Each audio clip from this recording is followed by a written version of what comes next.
साथियों नमस्कार, आप देख रहे हैं दस्तक भारत न्यूज।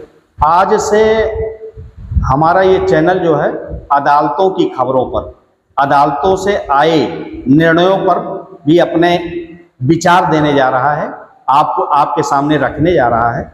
ये है अदालती कोर्ट के जो निर्णय हैं उस पर आपकी क्या राय होगी, जरूर दस्तक भारत के कमेंट बॉक्स में अपनी राय दीजिएगा। फिलहाल आज से शुरुआत कर रहे हैं। एक दो फैसला हमारी जानकारी में आया है जो कि इलाहाबाद हाई कोर्ट का है, अन्य हाई कोर्ट का है और सुप्रीम कोर्ट का भी है, जिसको लेकर हम विस्तार से आपके सामने चर्चा करने जा रहे हैं। एक सबसे बड़ा प्रकरण है जिसमें पीएम मोदी ने भी 3 तलाक को लेकर के काफी कुछ कहा था, ऐसा फैसला आया था जिसको लेकर मुस्लिम महिलाएं जो है काफी खुश थी। तो उसी पर एक इलाहाबाद हाई कोर्ट का 3 तलाक पर फैसला आया है, जिस पर उसने अपने निर्णय में कहा है कि 3 तलाक मुकदमा पंजीकृत होगा तो उसको विस्तृत सुनवाई की जाएगी। ऐसा नहीं है कि 3 तलाक मान लिया जाएगा। तो ऐसा ही एक फैसला मेरे पास आया है, मेरी जानकारी में है, वो आपको बताने जा रहा हूं। इस पे इलाहाबाद हाई कोर्ट ने 3 तलाक पर को लेकर बड़ा फैसला दिया है। कोर्ट ने कहा है 3 तलाक है या नहीं, यह तथ्य जो है विशेष ट्रायल में होगा, ट्रायल कोर्ट में सुना जाएगा। लेकिन यदि उसके खिलाफ, जिसने 3 तलाक दिया है उसके खिलाफ मुकदमा लिखा गया था और आरोप पत्र आया है तो उसको इनकार नहीं किया जा सकता, उसकी सुनवाई होगी, उस पर कार्रवाई होगी, ऐसा निर्णय दिया है।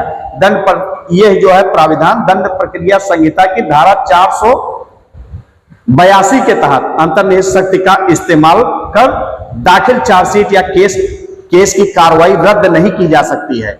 अब आप जो महिलाएं हैं उनके लिए बड़ी और अच्छी खबर है कि कोई भी यदि 3 तलाक का मुकदमा लिखाता है तो यदि 482 के तहत है तो उसके तहत उसके खिलाफ कार्रवाई होगी, मुकदमा चलेगा। कोर्ट ने मुस्लिम महिला कानून की धारा 3/4 के तहत जारी समन रद्द करने से इनकार कर दिया है।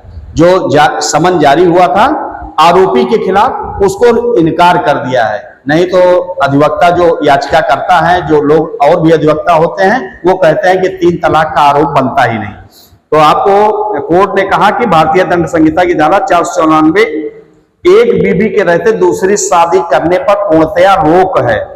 मामले में दंड प्रक्रिया संहिता की धारा 198 अदालत को संज्ञान लेने से रोकती है। मतलब ये कहने का आशय ये है कि यदि एक शादी हुई थी तो जब तक वो फाइनल ना हो जाए, जब तक वो महिला जो है जो शादीशुदा थी उससे जब तक वो कोर्ट निर्णय न दे तो दूसरा आप शादी या विवाह नहीं कर सकते हैं। इसलिए इस धारा में जारी समन अवैध होने के नाते रद्द किया जाता है, ऐसा नहीं है। याची के खिलाफ केवल 3 तलाक के आरोप पर ही ट्रायल चलेगा, उस पर मुकदमा चलेगा, ये तय है। यह आदेश न्यायमूर्ति राजवीर सिंह, इलाहाबाद हाई कोर्ट के न्यायमूर्ति है राजवीर सिंह, ने थाना खोराबार गोरखपुर के जान मोहम्मद की याचिका को निस्तारित करते हुए दिया है। याचिका पर अधिवक्ता का कहना था कि याची के खिलाफ 3 तलाक का केस नहीं बनता है क्योंकि उसने 1 माह के अंतराल पर तलाक का 3 नोटिस देने के बाद तलाक दिया है, जो तलाक शिद्दत नहीं है। इस तरह की तर्क इनके तरफ से है। फिर 3 तलाक केस रद्द करने से इलाहाबाद हाई कोर्ट ने इनकार कर दिया है। ये फिर कहा है अपराध पर कोर्ट को संज्ञान लेने का अधिकार नहीं है, ये धारा 198 से वर्जित है। यदि पीड़िता ने शिकायत न की हो, पीड़िता ने दूसरी शादी की शिकायत नहीं की है, इसलिए याची के खिलाफ दायर चार्जशीट, समन और केस कार्रवाई रद्द की जाए, ऐसा याचिका के अधिवक्ता ने, याचिकाकर्ता के अधिवक्ता ने दिया है जान मोहम्मद के। जब वहीं पर सरकारी वकील ने अपना तर्क दिया। याची के बेटे सलमान खान ने भी 3 तलाक दिए जाने का बयान दिया है और शिकायतकर्ता के 3 तलाक देने के आरोप पर पुलिस ने चार्जशीट दाखिल की है। अदालत ने उस पर संज्ञान भी लिया है। ये नहीं कह सकते प्रथम दृष्टया याची पर अपराध नहीं बनता, इसलिए याचिका खारिज की जाए।